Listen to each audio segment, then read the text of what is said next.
सुनेत्र पवार उद्या सकाळी 10 वाजता उपमुख्यमंत्री पदाचा पदभार स्वीकारतील। यावेळी राष्ट्रवादी काँग्रेसचे नेते आणि मंत्री उपस्थित राहतील। पदभार स्वीकारल्यानंतर ते राज्य मंत्रिमंडळाच्या बैठकीला उपस्थिती लावणार आहेत। पनवेलमध्ये झालेल्या जिल्हा परिषद पंचायत समिती निवडणुकीत भाजपनं ऐतिहासिक यश मिळवले। जिल्हा परिषद निवडणुकीत एकूण 8 पैकी 8 जागांवर भाजपच्या उमेदवारांनी विजय मिळवला। केवळ एका जागेवर ठाकरे गटाच्या उमेदवाराला यश मिळालं असल्याचं भाजप नेते प्रीतम म्हात्रे यांनी सांगितलं। रायगड जिल्हा परिषदेच्या पनवेल तालुक्यातील वावंजे आणि नेरे गटावर भाजपचे उमेदवार विजयी झाल्याचं कळतंय। तर वावंजे येथून भाजपच्या कमला देशेकर तर नेरेमधून भाजपच्या आत्माराम भस्मा आणि पाली देवद गटातून विजयी झाले। उरण तालुक्यात महाविकास आघाडीनं झेंडा फडकवलाय। उरणमधील जासई गटात काँग्रेसच्या डॉक्टर मनीषा पाटील यांचा विजय झालाय। तर पंचायत समितीवर शेकापच्या निर्मला घरत आणि प्रियंका मडवी यांचा विजय झाला। उपमुख्यमंत्री सुनेत्र पवार यांची विजयी उमेदवारांनी भेट घेतली आहे। सहयोग सोसायटीत उमेदवारांनी भेट घेतली आहे। झेडपी निवडणुकीत भाजपच मोठा पक्ष आहे। 2017चा विक्रम भाजपने यंदा मोडल्याचं मुख्यमंत्री देवेंद्र फडणवीसांनी म्हटलंय। पंचायत समितीच्या 100हून जास्त जागा महायुतीला आल्याचा उल्लेख त्यांनी केला। महाविकास आघाडी कुठेही दिसत नाही, लढण्याची त्यांच्याकडे इच्छाशक्ती नाही, अशा शब्दात देवेंद्र फडणवीसांनी विरोधकांना डिवचलेला आहे। रोज सकाळी विरोधकांचे प्रवक्ते वेगवेगळी विधानं करत असतात, त्याचा महायुतीला फायदा असा चिमटाही त्यांनी खासदार राऊतांना काढला। सर्व कार्यकर्त्यांचे मनपूर्वक आभार मानतो। भाजपच्या विजयानंतर बावनकुळे यांनी एक्स पोस्ट केली आहे। महाराष्ट्रातील जनतेनं सकारात्मक कौल दिला, प्रत्येक मताचं आमच्यावर ऋण आहे असं त्यांनी म्हटलेलं आहे।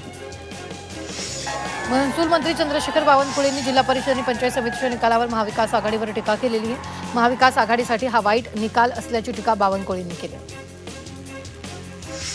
काँग्रेसला महाराष्ट्रातील जनतेनं नाकारलं अशी टीका मंत्री बावनकुळे यांनी निकालानंतर केली। काँग्रेसनं निवडणुकीच्या प्रचारात फक्त टीका टिप्पणी आणि चुकीचा प्रचार केलाय, त्यामुळे टीका टिप्पणीवर महाराष्ट्रातील जनतेनं त्यांना नाकारलंय।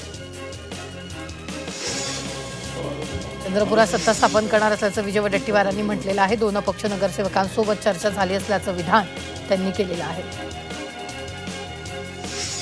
रायगड जिल्ह्यातील जिल्हा परिषदेच्या निकालानंतर मैं हूं डॉन अशी आमदार महेंद्र दळवींनी प्रतिक्रिया दिली आहे। विरोधकांनी आत्मपरीक्षण करावं, महेंद्र दळवींनी सुनील तटकरेंना टोला लगावला। जयंत पाटलांच्या शब्दाला किंमत उरली नाही, महेंद्र दळवींनी शेकापच्या जयंत पाटलांवर टीका केली। रायगडमधील पराभवानंतर जयंत पाटलांवर हल्लाबोल करण्यात आला। आमच्याकडे 237 आमदार, उगाच कुणी विधान परिषदेसाठी धाडस करणार नाही, उदय सामंतांनी उद्धव ठाकरेंना टोला लगावला। तर शिवसेना काय हे अख्ख्या जिल्ह्याला दाखवलं। रत्नागिरी झेडपी शिवसेना उद्धव बाळासाहेब ठाकरे पक्षाचं पाणीपत झालंय।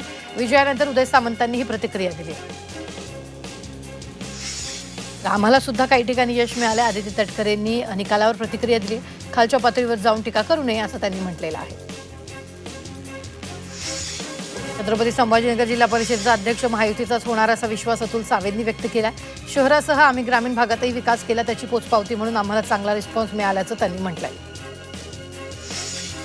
राज्यातील जनतेनं एकनाथ शिंदेंच्या कामावर शिक्कामोर्तब केले। राज्यातील जनतेनं वाढदिवसाचं गिफ्ट दिलं असं विधान शिवसेनेचे माजी आमदार शहाजी पाटील यांनी केले। शिवसेना उद्धव बाळासाहेब ठाकरे पक्षाला जनतेनं नाकारलं म्हणत त्यांनी टीका केली।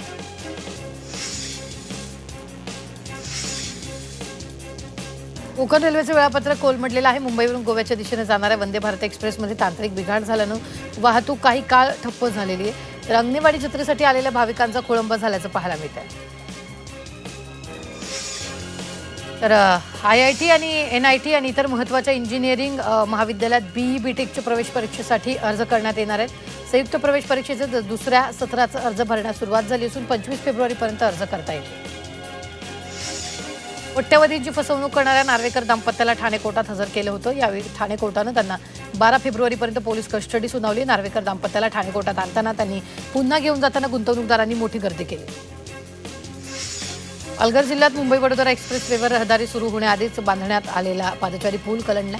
पालघर तालुक्यातील बहाडोली गावातून खामलोली जाण्यासाठी हा लोखंडी पादचारी पूल बांधला खरा, मात्र या पुलाचा वापर होण्याअगोदरच पुलाचा काही भाग कोसळलेला आहे।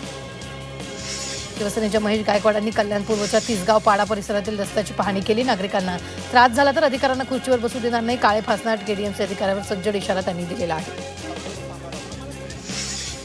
बदलापुरातील कोपऱ्याची वाडी गावात गेल्या काही वर्षांपासून पाण्याची टंचाई निर्माण झाली। या ठिकाणी जलजीवन मिशन योजनेचं काम बंद असल्यानं नागरिकांना पाणी टंचाईचा सामना करावा लागतो, त्यामुळे पाणी समस्या सोडवण्याची मागणी करण्यात येते। मुंबई पोलीस दलात कामचुकारपणा करणाऱ्या पोलिसांविरुद्ध तात्काळ निलंबनाची कारवाई करण्यात आली. पोलीस आयुक्त देवेंद्र भारती यांना 8 पोलिसांना निलंबित केले तर 2 बडतर्फ करण्यात आले. वाशीत धक्कादायक घटना घडली. डॉक्टर असल्याचं भासवून तरुणीचा बळी घेतल्याची धक्कादायक घटना घडली. कमी पैशात उपचार करण्याचं सांगून चुकीचं इंजेक्शन दिल्यानं तरुणीचा दुर्दैवी मृत्यू झालाय. पालघरमध्ये आंतरराष्ट्रीय नेमबाजपटूचा अपघाती मृत्यू झालाय. संभाजी पाटील याचा पालघरच्या मनोर गाव इथं अपघाती मृत्यू झालाय. मुंबई अहमदाबाद मार्गावर अवजड वाहनाला भरधाव कार धडकून अपघात झालाय. अपघातात संभाजी पाटील यांचा सहकारी गंभीर जखमी झाला असून त्याच्यावर रुग्णालयात उपचार सुरू आहे. अपघातात कारचं मोठं नुकसान झालंय.